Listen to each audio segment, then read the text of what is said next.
Yes, nkuko namwe ubwanyu mubyibonera hano kuri video cyangwa se aya mashusho nabashyiriyeho ni uruzinduko rwa Jacques Charigonza, ikimenyetso simusiga cy'uko intambara igiye gukomera hagati ya guverinoma Kinshasa n'umutwe wa AFC M23. Ibimenyetso bikomeje ko byinshi birenga bibiri bitatu bijyanye n'amakuru ngiye kubagezaho muri aka kanya.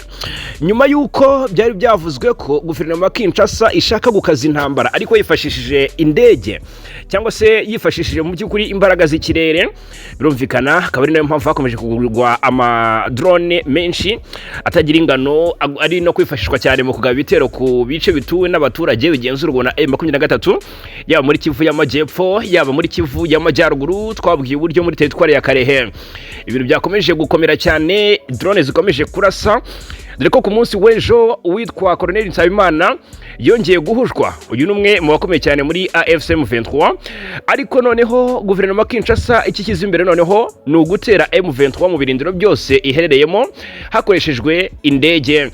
Uruzinduko rwa Nsabimana rwa Lieutenant General Jacques Charigonza Ndulu Jacques, uyu wageze ku hariya mu ntara ya Chopo Kisangani ku munsi w'ejo kuwa mbere. Biravugwa ko uruzinduko rwe rwaje igitaraganya nyuma y'uko yarashize amasaha make hariya Kisangani hadeployinzwe drone zigera ku 2,000 bivugwa ko arizo kwifashishwa mu kugaba ibitero kuri M23, ndetse rwose ngo ku kwezi gushaka kuza kurangwa n'ibitero bikomeye cyane. Hanyuma uyu Jacques Charigonza wari uyoboye itsinda rinini ry'abamuherekeje. Mu by'ukuri biravugwa neza ko yaje gusuzuma uko ibikoresho bya deployinzwe hariya Kisangani bimeze, harebwe niba biri kuri calibre cyangwa se biri ku rwego rwo guhangamura M23, dore ko apati y'izo drone havugwa n'ibindi bikoresho bya gisirikare bikomeye, imbunda ndetse n'amasasu bigomba kwifashishwa mu guhangana na M23, ndetse no kuganiriza abasirikare bari hariya mu by'ukuri muri technique mu bijyanye mu by'ukuri n'ikoreshwa ry'indege. Ngo rwose hari abantu benshi muri M23 bagomba kuba baraswaho na drone. Uwitwa Colonel Nsabimana muri M23 ufite n'amahirwe menshi yuko ashobora gusimbura Colonel Wiringoma. Biravugwa neza ko ari we muntu bashaka kwica mbere na mbere. Ku munsi w'ejo twabwiye uburyo ari guhigishwa uruhindo hariya mu bice bya Rumbishi, n'aka kanya rero ngo baracyamugendaho. Drone ngo zamukize muri target, ngo niwe ugomba guhita kurikiraho, hanyuma iyo nkuru nayo ikaza ica igikuba muri M23. Hanyuma ubwo Ikisangani ntago twatindayo, reka tugaruke noneho mu burasirazuba cyane cyane muri Kivu y'Amajyepfo, turebera hamwe intsinzi ya M23. Hari uduce twongeye kuba tombe muri teritwari ya Karehe ahari muri Kivu y'Amajyepfo. Amakuru aturuka yarakomeye cyane, ni imirwano yahanganishije M23 ndetse na coalition. Birumvikana yasize uyu mutwe yigaruriye agace k'ingenzi cyane rwose. Byari byatangiye kuvugwa amasaha y'umugoroba ko agace katushunguti kafashwe na M23, ariko noneho bibaye confirmed mu masaha y'igitondo. Reka tuze turebera hamwe uburyo operation zakozwe zisize M23 yanditse amateka akomeye muri no teritwari ya Karehe, ikaba muri Kivu y'Amajyepfo. Uyu mujyi wa groupement ya Ziraro cyangwa se uyu mujyi umurwa mukuru wa groupement ya Ziraro muri teritwari ya Karehe ukaba ubaye tombe ku ruhande rwa M23. Reka tuze tubirebera hamwe tubive mu muzingo. Turahita tunyarukira Kinshasa tubabwire ingaruka zabayeho nyuma y'imyigaragambyo karabutaka yabaye ku munsi w'ejo yasabaga cyangwa se yashyigikiraga ibihano Leta Zunze Ubumwe za Amerika zafatiye Joseph Kabila.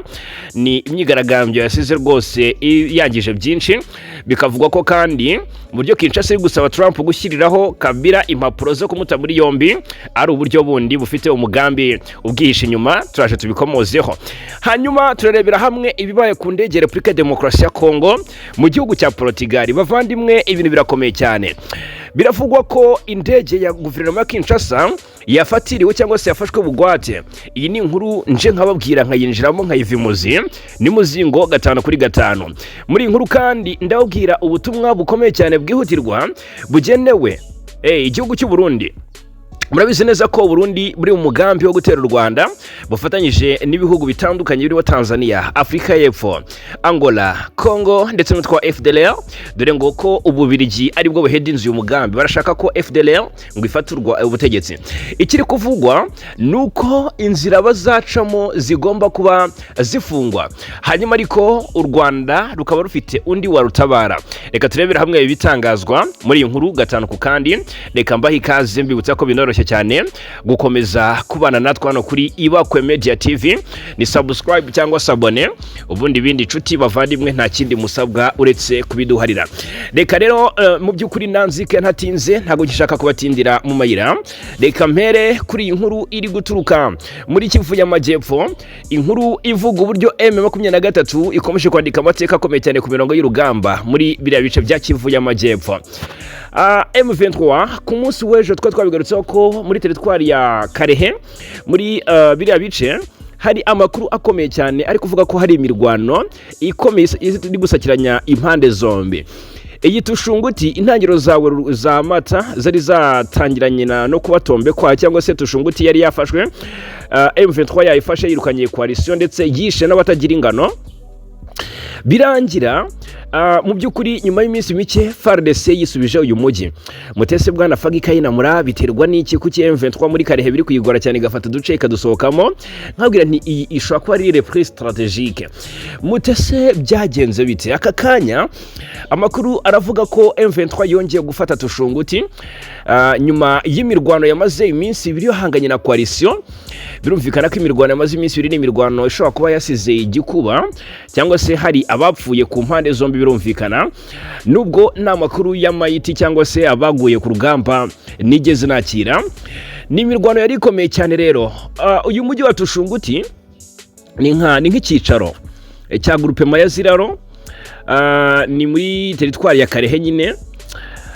Wongeye kuba tombe ufashwe na M23 ku munsi w'ejo. Byari byatangajwe ndetse no ku cyumweru ko M23 yinjiye Tushunguti, ariko tubibura gihamya, ariko rwose noneho gihamya zigaragaye zirenze imwe zuko Tushunguti yongeye gufatwa na M23 nyuma y'imirwano ikomeye. Amakuru atugeraho arabishimangira gutya. Bikomeza bivugwa ko igitero cy'abarwanyi ba M23 ngo cyatangiye ku munsi wo kwa gatandatu, ndetse icyo gitero cyari ikarahutaka kigabwa ku birindiro by'abazalendo byari muri uwo mujyi w'ingenzi cyane uri ku mupaka uhuza intara ya Kivu y'Amajyepfo na Kivu y'Amajyaruguru. Imirwano yakomeje guhuza impande zombi, baresurana mu buryo bukomeye bageza ku munsi wo kwa gatandatu usoza rubuze gica, bagera ku cyumweru bakirorana y'ingo cyangwa se bagishyamiranye. Icyumweru nacyo nta wasenze, biriwe barasana, bituma abazalendo basubira inyuma, barushwa imbaraga basubira inyuma. AFC M23 ibasha kongera kwinjira Tushunguti. Hashize hafi amezi abiri yari yarayitakaje, bivuze ko rero iyi Tushunguti M23 yari yirwaye. Abazalendo basubiye inyuma berekeza ahitwa Biriko, aha ni muri teritwari ya Warikare, ni muri Nokivu. Nabwiye ko Tushunguti iri muri groupe Mayaziraro, kandi aha ni ahantu hegeranye cyane na Warikare, kuko ndaje mbabwire uduce tw'ingenzi abaturage bahunze imirwano y'ahanga Tushunguti bagiye bahungiramo, abahungiye imiryango yabo ndetse no mu nshuti zabo birumvikana, kuko ni ibice byegeranye. Hanyuma ubwo mu guhunga ko abaturage rero abenshi ndabona ko hari ubwiyongere bw'impunzi zavuye hanga Tushunguti zerekeza muri groupe ya Walowa Rwanda muri Warikare. Hanyuma umutekano wazambye cyane muri Warikare, ho bari kwakira impunzi ziri guturuka hano Tushunguti. Bivugwa neza ko uduce abaturage bari guhungiramo bava Tushunguti, abaturage bari guhunga berekeza n'ubundi muri teritwari ya Warikare mu duce twa Rurambo, agace nka Biriko ndetse na Kirambo, aho bari kwakirwa by'agateganyo n'imiryango ibacumbikiye. Ntabwo haratangazwa umubare nyawo w'abahunze, ariko biragaragara ko bari benshi mu by'ukuri bahunze uru rugamba rwa Rimbatura mugabo hariya Tushunguti muri teritwari ya Karehe. Ni Tushunguti ifashwe cyangwa se ibaye tombe nyuma yuko M23 mu kwezi gushize yafashe utundi duce two muri teritwari ya Karehe. M23 yafashe kuva kuwa mbere tariki 6 Mata 2023 agace ka Bishaka, M23 ifata agace ka Chambombo kamaze iminsi nako kaberamo imirwano ikomeye koalisiyo ishaka kwisubiza. M23 ifata agace ka Katare, ifata agace ka Kafufula, ifata Katanga na Kaziba two muri groupement ya Ziraro aha ni mu teritwari ya Karehe ni muri Kivu y'Amajyepfo. Abakunda M23 rero bumiwe cyane bakimara kumva inkuru ko M23 yongeye kwandika amateka muri kano gace. Reka noneho mu byukuri ibindi bijyanye n'abaguye ku rugamba cyangwa se umubare w'impunzi zahuze intambara yaberaga Toshonguti berekeza muri ibi bice byo muri groupement ya Walowa Rwanda muri teritwari ya Warikare. Reka tuze kuyabwiraho mu makuru yacu ari imbere. Hanyuma ni munyemerere twerekeze noneho amaso kuri aya makuru aturuka mu murwa mukuru Kinshasa. Aha ni muri Repubulika ya Demokarasi ya Kongo. Ku munsi w'ejo habaye imyigaragambyo, ariko noneho intego nyamukuru wabonaga ko ntabwo mu by'ukuri Kinshasa intego y'imyigaragambyo yari ukugaragaza ko bishimiye ko hafatiwe ibihano Joseph Kabila gusa, ahubwo hamaze kumenyekana ko bo bashakaga yuko mu by'ukuri abaturage nyirizina bakora imyigaragambyo bagaragariza Perezida Trump wa Amerika kwigikwiye noneho mu by'ukuri ko gufatira ibihano Joseph Kabila bidahagije, ko ahubwo icy'ingenzi cyane magingaya ari ukumuta muri yombi. Ni bivuga ko ni imyigaragambyo yateguwe n'ishyaka UDPS riyobowe na Tshisekedi rinayoboye iki gihugu. Yasabye Perezida Trump wa Leta Zunze Ubumwe za Amerika gushyiriraho ibihano Joseph Kabila impapuro mpuzamahanga zo kumuta muri yombi. Ni amakuru yemejwe n'umunyamabanga mukuru wa ririya shyaka Augustin Kabuya mu rugendo rwateguwe na ririya shyaka kuwa mbere tariki 4 Gicurasi ku munsi w'ejo hari Kinshasa. Uru ni urugendo rwiswe ngo urwo gushyigikira ibihano Amerika iherutse gufatira Joseph Kabila Kabange. Kabuya uyu akavuga ko ubusabe bwa Kinshasa kuri Amerika bwatanzwe n'ishyaka ayoboye biciye mu rwandiko rwashyikirije ambasade ya Amerika hariya i Kinshasa. Kavuga ko kandi uyu Augustin Kabuya avuga ko nyuma y'ibihano byafatiwe Joseph Kabila iri shyaka ryabaye ngombwa ko ritegura imyigaragambyo igamije kugaragariza amahanga ko rishyigikiye icyemezo cya Leta Zunze Ubumwe za Amerika. Agira ati imyigaragambyo twakoze twanasabye ubuyobozi bwa Amerika by'umwihariko Perezida Trump kureba niba ubuyobozi bw'icyo gihugu bwatanga impapuro mpuzamahanga zo guta muri yombi Joseph Kabila. Ku ya 30 Mata nibwo twabigarutseho tubabwira ko urwego rushinzwe imari muri Leta Zunze Ubumwe za Amerika biciye mu rwego rushinzwe kugenzura imitungo y'abanyamahanga rwatangaje ko rwafatiye ibihano Kabila wayoboye Kongo kuva hagati ya 2001 kugeza 2019 n'imyaka 18. Byari nyuma yuko cyangwa se nyuma yo kumushinja gushyigikira umutwe wa Mouvement du 23 Mars ni M23 n'ihuriro Alliance Fleuve Congo, byombi bifitanye isano n'intambara imaze igihe mu burasirazuba bwa Kongo. Kabila yahise agira cyaraza aramagana ibyo bihano agaragaza ko byashingiye ku birego bitagira gihamya ashinjwa na leta ya Kinshasa, ndetse anatangaza ko rwose ziyambaza abanyamategeko mu by'ukuri kugira ngo ibihano bibe byakurwaho. Iyi myigaragambyo nahoze nakira amafoto ntago nabashije kuverifya ngo nimenye niba ari AI agaragaza icyicaro cy'ishyaka PPRD rya Joseph Kabila cyatwitswe cyahiye. Bigaragara ko bagikoreyeho urugomo mu buryo budasanzwe.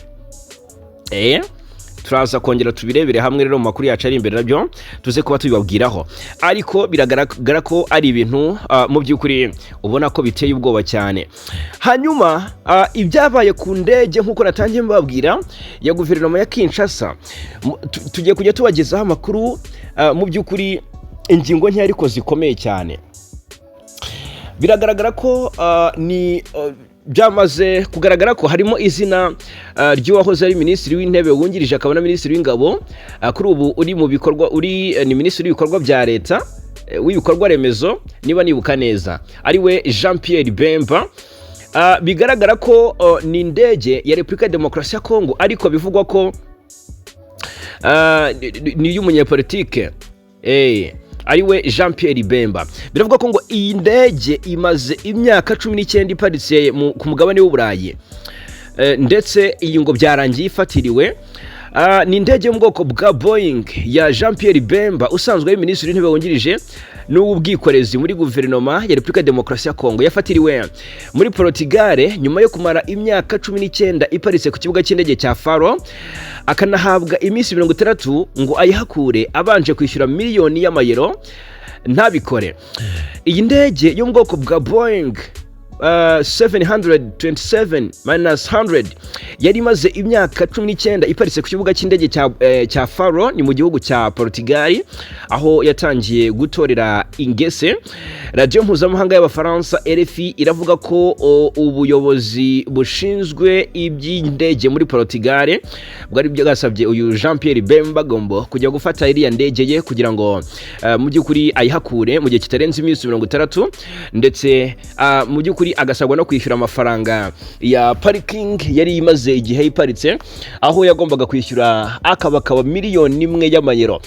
Hanyuma iki kibazo cyatangiye mu mwaka 2008, aho muri uwo mwaka Jean Pierre Bemba yaburanaga urubanza yari afite mu rukiko mpuzamahanga mpanabyaha. Ibiro by'umushinjacyaha rero by'ubushinjacyaha byari byasabye ko imitungo y'uyu munyapolitiki wo muri Kongo aho iri hose mu bihugu bigiye bitandukanye ifatirwa. Nibwo iyi ndege ye nanone nayo yaje gufatirwa ku kibuga cy'indege cya Faro muri Portugal.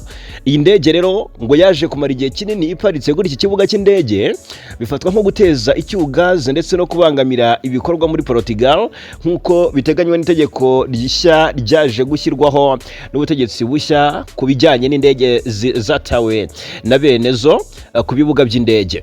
Hanyuma RFI ikavuga ko yagerageje kubaza Jean Pierre Bemba kuri iki kibazo kugira ngo agire icyo akivugaho, ariko akaba yarabyanze. Ariko umwe mu bari hafi ya Jean Pierre Bemba akaba yavuze ko ibi byose byatewe n'urukiko mpuzamahanga mpanabyaha, bityo ko ari narwo rukwiye kwirengera ingaruka zabyo, ndetse rukaba ngo rugomba no kwishyura kariya kayabo k'amafaranga yishyuzwa uyu Jean Pierre Bemba, amafaranga ya parking hariya ku kibuga cy'indege cya Faro muri Portugal. Uyu Jean Pierre Bemba rero yaje kugirirwa umwere muri 2018 ku byaha yaburanishirizwaga muri uru rukiko mpuzamahanga mpanabyaha. Aka kanya rero iyi ndege yaje gufatirwa, ntumbaze ngo harasabwa iki kugira ngo Jean Pierre Bemba yikure mu byimbo aho iri. Imyaka 19 yose indege iparitse, aya mafaranga miliyoni 1 y'amayero asabwa kwishyura kugira ngo ahakure iyi ndege cyangwa se atware indege ye, na amafaranga yabazwe ya parking muri icyo gihe cyose iyi ndege imaze kuri iki kibuga cy'indege cya Faro muri Portugal. Hanyuma reka noneho mbabwire ko ni byinshi biri kugenda bitangazwa muri rusange. Iyi ni inkuru twahoze tunagarukaho mu buryo bumwe, ariko none ngira ngo twongere dusubyemo tuyigarukeho. Mu by'ukuri Repubulika Demokarasi ya Kongo, igihugu cy'u Burundi, igihugu cya Afrika y'Epfo, ibihugu byinshi biri mu mugambi wo gutera u Rwanda bifashijwe n'igihugu cy'Ububirigi bikomeje kuganira ku buryo byashyira mu bikorwa uyu mugambi. Bivugwa ko bagomba gufashamo FDLR gutera u Rwanda no gukuraho ubutegetsi, dore ko ejo buri twabwiraga ubuhamya bw'umwe mu bahanuzi bahoze muri FDLR witahukiye, wavuze ko rwose ngo bamwe mu benshi cyangwa se bose aba FDLR ngo batifuza gutaha mu Rwanda ngo rukiboye n'abatutsi. Twabigarutseho. Ubwo rero cyangwa se ikigamijwe, FDLR igomba gufashwa gutera u Rwanda, kandi mwibuke ko ngo izaturuka hariya mu burasirazuba bwa Kongo. Birumvikana cyane ko bitoroshye. Hari ibice rero ngo bashaka gucamo inzira bya hariya mu kibaya cya Rusizi, ariko hari uwitwa Colonel Rugabo wagennye ubutumwa bukomeye cyane, agira ati rwose twebwe ntago tuzigera twemera ko ibyo bishoboka. Ati nituzemera ko u Rwanda ruterwa na Ndayishimiye, ati tuzarutabara. Uyu ni Colonel Rugabo watwirwaneho, ngira ngo bagezeho ubutumwa yatangaje. Yitwa Colonel Rugabo Fidele, uri mu basirikare bakuru umutwe watwirwaneho, wiyemeje kurengera abanyekongo mu bwoko bw'abanyamurenge. Yateguje ko we n'abagenzi be biteguye gutabara u Rwanda mu gihe rwaba rutewe n'ibihugu by'u Burundi na Repubulika Demokarasi ya Kongo. Uyu musirikare ukunze kumvikana avugira uriya mutwe yabitangaje mu kiganiro yagiranye n'itangazamakuru, ni nyuma y'amakuru avuga ko ingabo z'u Burundi, iza leta ya Kongo, umutwe wa FDLR n'abarwanyi ba Wazalendo baba bakomeje gushaka uko bigarurira agace ka Minembwe gaherereye mu misozi miremire yo hariya muri Kivu y'Amajyepfo kugira ngo bakagire ibirindiro bikuru bizifashishwa mu gutegura uko batera u Rwanda. Colonel Rugabo Fidel uyu yakuriye inzira ku murima ziriya ngabo aziburira ko zitazigera na rimwe zikandagiza ikirenge muri Minembwe. Uyu musirikare avuga ko bitumvikana uko Uburundi bwashaka kwifashisha Minembwe ngo butere u Rwanda mu by'ukuri mu gihe bwakabaye bwifashisha agace ka Cibitoke gaherereye mu metero nkeya uvuye ku butaka bwarwo. Rugabo kandi yarahiriye ko mu gihe u Rwanda rwaba rutewe Twirwaneho yiteguye kohereza brigade y'ingabo zayo zihariye zikarutabara. Ati twebwe ntituzemerera ko u Rwanda ruterwa, Twirwaneho ntituzemera ko u Rwanda ruterwa. Ati ndakurahiye Afande Sematama Charles umuyobozi w'igisirikare cya Twirwaneho azashyiraho brigade yihariye. Ati tuzatabara u Rwanda umunsi bazavuga ngo isasu rya mbere ryarashwe, tuzashyira standby brigade izagaruka cyangwa se izahaguruka kandi ikahagurukira gutabara u Rwanda. Afande Rugabo avuga ko ntacyo u Rwanda rutakoreye abanyamurenge ku buryo rwaterwa n'abagambiriye kongera kurukoramo jenoside hanyuma ngo baceceke. Avuga ko FARDC ingabo z'u Burundi ndetse n'abo bakorana bazarasa u Rwanda nabo Twirwaneho ibarasa ku mugongo. Ati bazarasa tubarasa ku mugongo. Ati ndakurahiye kandi nkubwiye ko tuzashyira brigade yacu yihariye standby. Ati tuzatabara hariya mu Rwanda, tuhafite abantu benshi, tuhafite ababyeyi, hari abantu benshi batuye mu Rwanda bahakorera ibikorwa. Ati ntituzemera ko mu bisenya. Ati tuzabarasa ndakurahiye. Uyu yunzemo ko nubwo Afande Nyakubahwa Perezida Kagame atatumaho iyi Twirwaneho, ati rwose nubwo atadutumaho, ati tuzijyana ngaho u Rwanda ukuntu rumaze kwiyubaka ngo Interahamwe na Ndayishimiye barahagurutse bagiye kurutera n'abantu bacu bariyo. Ati tuzijyana bari abantu bacu bari mu Rwanda n'abacu, tuzarwana, udafite imbunda azatora igiti, azatora ibuye, tuzahagurukana n'abagore n'abana bacu tubatabare. Colonel Rugabo yashimye Perezida Paul Kagame kuba ari we mukuru w'igihugu wenyine umaze igihe agaragaza akarengane n'ubwicanyi bimaze igihe mu by'ukuri bikorerwa abanyamurenge. Agaragaza kandi ko u Rwanda nta kintu na kimwe rutahaye bari abanyekongo ku buryo abarutuyemo babayeho mu mahoro, ikindi bakaba barahawe imirimo, abandi benshi bagahabwa za buruse zo kujya mu mahanga. Afande Rugabo yunzemo ko Twirwaneho kuba igejeje maginga ya ishobora guhangana n'ibitero by'ingabo za leta no kurinda abatuye muri Minembwe ibikesha ubumenyi bwa gisirikare. Bamwe mu barwanyi bayo barimo we ubwe na Sematama cyo kimwe n'abandi bari mu ngabo za leta nka Lieutenant General Masunzu Pacifique bahawe n'u Rwanda. Ngaye nguko rero reka nsoreza amakuru yacu mu by'ukuri kuri iyi nkuru y'ibiri gutangazwa na Perezida William Ruto wa Kenya wifuza ko ngo ikiguzi cyo guhamagara kuri telefone hagati ya Kenya, Tanzania, Uganda n'u Rwanda kigabanuka.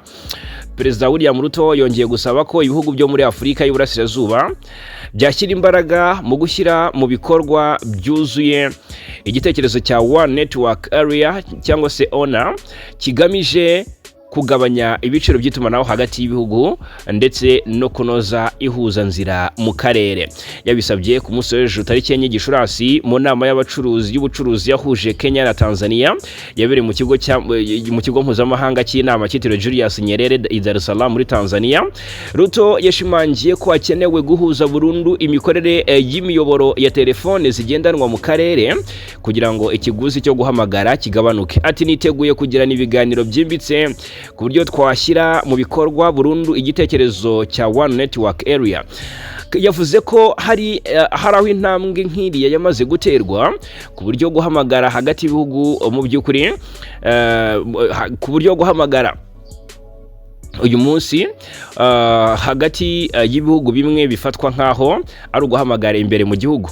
Ati nkuko mubizi guhamagara uyu munsi uvuye muri Kenya ujya muri Uganda ndetse no mu Rwanda bifatwa nkaho ari uguhamagara imbere mu gihugu. Icyakora yagaragaje ko hakiri ibibazo cyane cyane ku bijyanye na Tanzania. Ati haracyari ikibazo guhamagara muri Tanzania biracyafatwa nkaho ari mpuzamahanga. Ati yes, Perezida Ruto yongeyeho ko hakenewe ubufatanye bw'abafatanyabikorwa bo mu karere kugira ngo habeho guhuza imirongo y'itumanaho byuzuye. Uyu mushinga wa One Network Area w'umuryango wa Afurika y'Uburasirazuba EAC watangiye hagati ya 2014 na 2015. Uyu mushinga rero warugamije gutuma abakoresha telefone bishyura ibiciro by'imbere mu gihugu ku guhamagara, ubutumwa bugufi ndetse na internet. Rero igihe bari mu bihugu bigize uwo muryango birimo Kenya, Uganda, u Rwanda, u Burundi, Sudani y'Epfo ndetse na Tanzania. Intego nyamukuru nuko aka karere gafatwa nk'isoko rimwe ry'itumanaho, aho kwakira telefone byaba ubuntu kandi kugenderana mu bijyanye n'itumanaho bikoroha cyane. Icyakora nubwo hashize imyaka irenga 10 ishyirwa mu bikorwa tandukanye cyane hagati y'ibihugu. Reka rero mbashimire cyane kubana natwe muri amakuru yo kuri aya manywa yo ku munsi wa kabiri tariki 5 Gicurasi 2026 5 kuri 5 hano kuri Ibakwe Media TV. Turakomeza kubana.